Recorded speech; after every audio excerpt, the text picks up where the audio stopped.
Pablo subió tranquilamente a la camioneta, ignorando que el conductor tenía malas intenciones.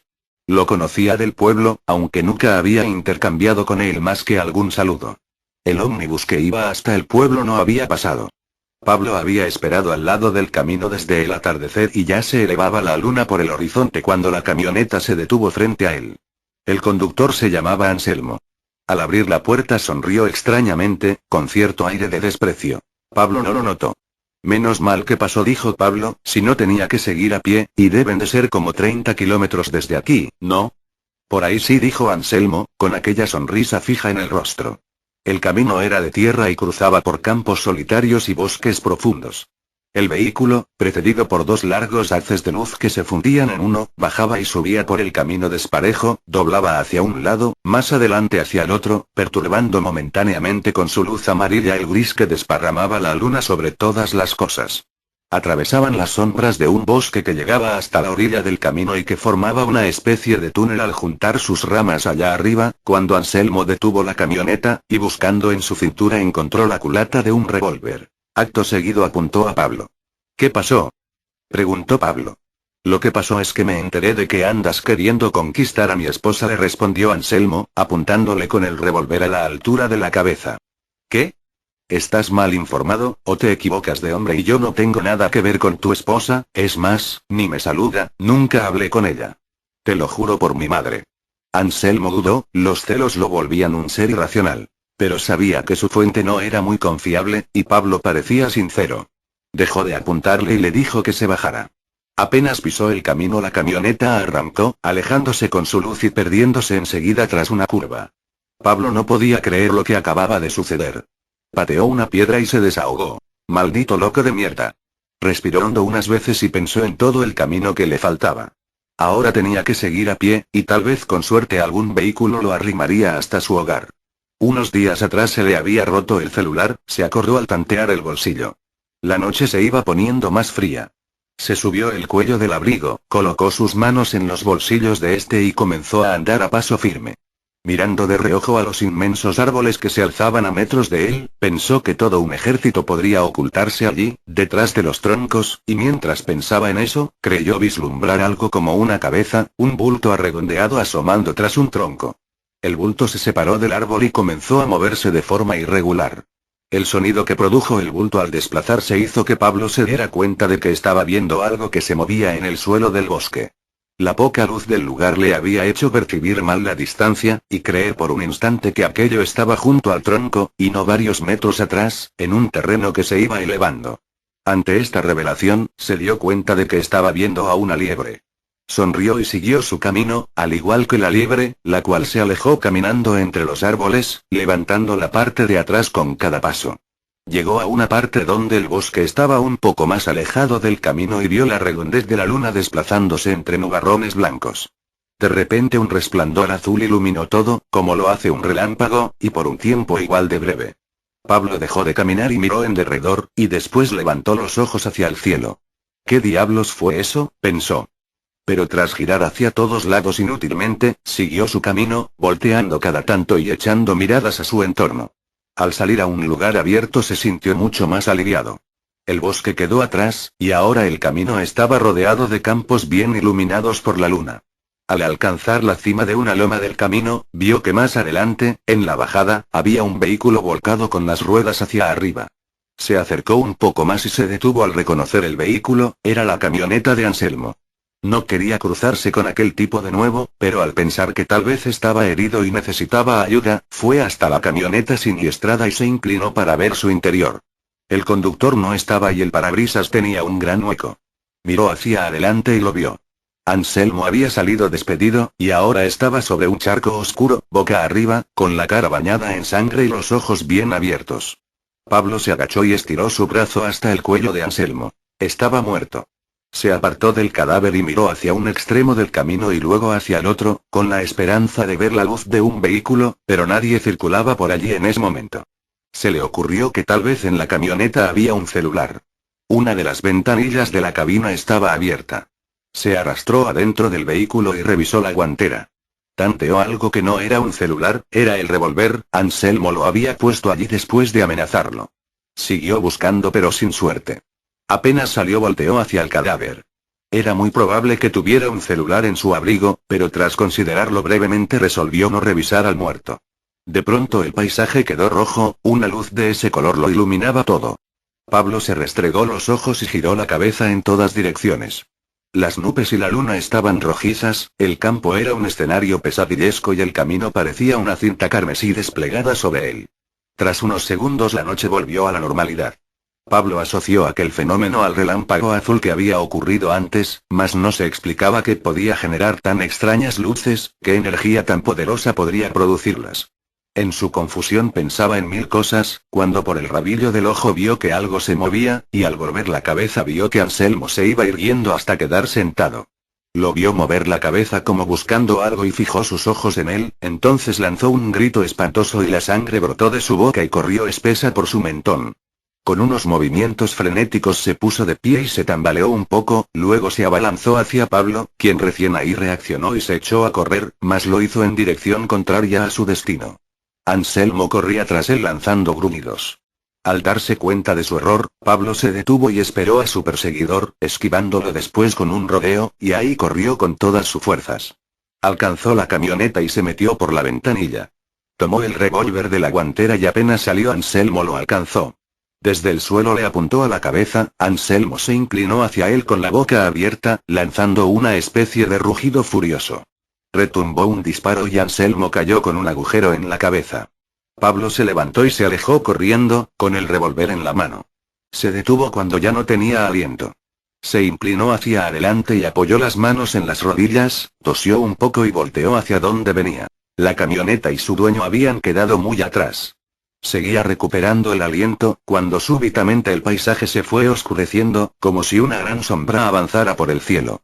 Miró hacia arriba y lo que vio lo aterró completamente. Miles de naves volaban en formación por el cielo. No eran aviones, no emitían sonido alguno, solo avanzaban ordenadamente. Tenían forma oval y eran oscuras. Pablo tembló de terror ante semejante espectáculo, se estremeció de pies a cabeza, y la formación interminable de naves seguía pasando sobre él, y pronto abarcaron todo el cielo y se movían silenciosas. Todo indicaba que no eran algo de este mundo, de este planeta. Pasados unos minutos horrendos la formación se fue alejando y ensombreció otra parte del campo, avanzando hacia el horizonte. Pablo siguió caminando, aunque de tanto temblar las piernas apenas le respondían. Divisó por fin los perfiles del pueblo. No brillaba ni una luz allí, todo estaba oscuro. Al ingresar a la calle principal, vio que en las veredas y en las entradas de las viviendas había gente mirando hacia arriba y murmurando. Las mujeres abrazaban a sus esposos y algunos niños se prendían de las piernas de sus madres, mirando para arriba también. La luz roja había despertado a muchos, y al salir de sus hogares buscando la causa, vieron las naves extraterrestres. Alguien reconoció a Pablo y se le arrimó a preguntarle: ¿Viste los platillos voladores? Sí, ¿cómo no verlos? Ocuparon todo el cielo. ¿Y en la cuidad también se cortó la luz? Aquí no funciona ningún aparato electrónico, ni los autos funcionan. Cuando pasé por la ciudad había luz, pero eso fue de tarde, me vine a pie casi todo el camino. ¿Será que nos están invadiendo y que van a destruir la Tierra? No sé. Ahora me voy para mi casa. Sí, ve, que tus padres deben estar preocupados. Pablo tomó la calle de su casa. Sus padres y su hermano menor estaban afuera, escudriñando el cielo. Al verlo su madre corrió hacia él con los brazos abiertos. Estábamos tan preocupados, exclamó al abrazarlo. Entraron y Pablo se dejó caer en el sofá, su hermano fue a traerle agua. No puedo creer lo que está pasando, comenzó a decir su padre. Bueno, sí lo creo, pero es algo que nunca pensé que sucedería y extraterrestres. Porque eso tiene que ser, aquellas naves y esas luces que se vieron, debieron de ser de un rayo o algo así. Pablo terminó de beber el agua, su hermano se había sentado a su lado, sus padres estaban frente a él, en otro sofá. ¿La electricidad se cortó después de que se vio la luz azul?, preguntó Pablo. Sí, estábamos mirando la tele. ¿Crees que fue eso lo que produjo el apagón?, le preguntó su hermano. Sí, pero lo que me preocupa más es la luz roja, porque enseguida de la luz pasó algo increíble, y tiene que ser por la luz, no hay otra explicación. Su familia lo escuchaba atentamente, y en ese instante, desde la calle, llegó un grito espantoso. Él, su padre y su hermano salieron. Por la calle avanzaban unas figuras decrépitas, un pequeño grupo de zombies, salidos del cementerio del pueblo. Algunas personas corrían en dirección contraria lanzando gritos. Los extraterrestres, dijo el hermano de Pablo. No, son muertos reanimados por la luz roja, dijo entonces Pablo, y de la cintura sacó el revólver con el que liquidar al zombi de Anselmo, y continuó diciendo: traigan las escopetas, y las municiones. Hay que defenderse. Su padre entró corriendo a la casa, seguido por su hijo. En la casa había 3 escopetas pues eran aficionados a la caza. Pablo comenzó a dispararles a los zombis, unos instantes después se le unieron su padre y su hermano. Hay que darles en la cabeza, gritó Pablo. Todas las ciudades, en todo el mundo, estaban en igual situación, sin energía eléctrica y con zombis caminando por las calles, el caos y la confusión reinaban en el planeta. Jim corrió hasta un callejón oscuro, detrás de él sonaban las botas de los policías. Jim era uno de los tantos ladronzuelos que había en el viejo París y acababa de arrebatar un bolso a una señora que caminaba junto a su esposo por la noche parisina. El callejón era una boca de lobo. Súbitamente sintió que caía al vacío, y desapareció en una oscuridad aún mayor. Aterrizó en algo duro y también se oscureció su conciencia. Volvió en sí un rato después. Se sentó y en vano intentó ver dónde estaba girando la cabeza. Lo rodeaban las tinieblas más impenetrables, la oscuridad era absoluta, sentía la dilatación de sus pupilas tratando de captar algo de luz. Tanteó su bolsillo y sacó el pedernal. Se levantó, le dolía una pierna. Empezó a lanzar chispas con el pedernal. Durante varios pasos no vio nada, pero pronto distinguió un muro. Unos chispazos más y vio que el muro estaba hecho de huesos humanos. Aquello le indicó en dónde estaba. Había caído en las catacumbas de París, aquellas que se usaran para depositar los restos de los muertos durante la peste. Estaba seguro de que se había librado de la policía, pero ahora tenía otro problema. Sabía que las catacumbas eran como un gran laberinto, y que salir de allí no iba a ser fácil. Además, estaban todas las historias de terror que había escuchado sobre las catacumbas, historias de las cuales se había burlado, pero ahora estaba allí, solo y en la oscuridad. Con continuos chispazos fue avanzando contra el tétrico muro. Tropezó con algo y apoyó la mano en un cráneo cubierto por una substancia viscosa, y se estremeció de asco. Gracias a un chispazo fortuito encontró una antorcha y la encendió enseguida. Cuando la llama creció vio el espantoso lugar en donde se encontraba. Filas y filas de cráneos apilados parecían sonreír eternamente de forma macabra, y en sus cuencas vacías temblaban las sombras que producía la antorcha.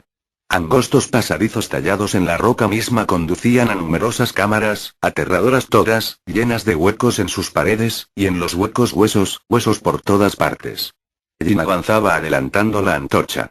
Giró muchas veces, retrocedió al no encontrar salida y se sintió perdido en el infierno mismo.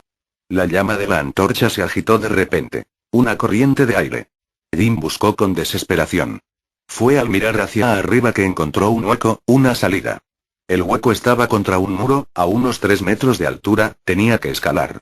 Lo intentó sin soltar la antorcha, mas al notar que dificultaba demasiado la tarea la dejó caer y siguió trepando. El muro estaba lleno de huecos tipo nichos que le sirvieron como peldaños. Ya alcanzaba el hueco del techo cuando sintió que le mordían la pierna. Al mirar hacia abajo, vio, gracias a la luz de la antorcha que todavía brillaba, un cráneo que aún tenía cabellos y piel se asomaba por uno de los huecos del muro, y le mordía la pierna por encima de la rodilla. Jim lanzó un grito de terror y dolor, y haciendo un esfuerzo logró zafarse de las mandíbulas del muerto, que quedó lanzando dentelladas. El mismo terror lo ayudó a seguir trepando, y ascendió por un túnel angosto e inclinado. Reptó por la oscuridad de aquel túnel hasta que sintió el aire fresco de la superficie. Había salido. La herida de la pierna cada vez le dolía más. Renqueó por las callejuelas hasta que se desplomó. Allí quedó tirado, muerto. Sin saberlo había traído consigo una nueva versión de la peste. Al amanecer se levantó, ya convertido en el primer zombi. Unos meses después los zombis devastaban toda Europa, y habían llegado a América. Ox caminaba a través de un túnel iluminado por las llamas que brotaban desde el suelo. Por el camino encontró la mitad de un cuerpo. La parte superior de un hombre que andaba sobre sus manos como si fueran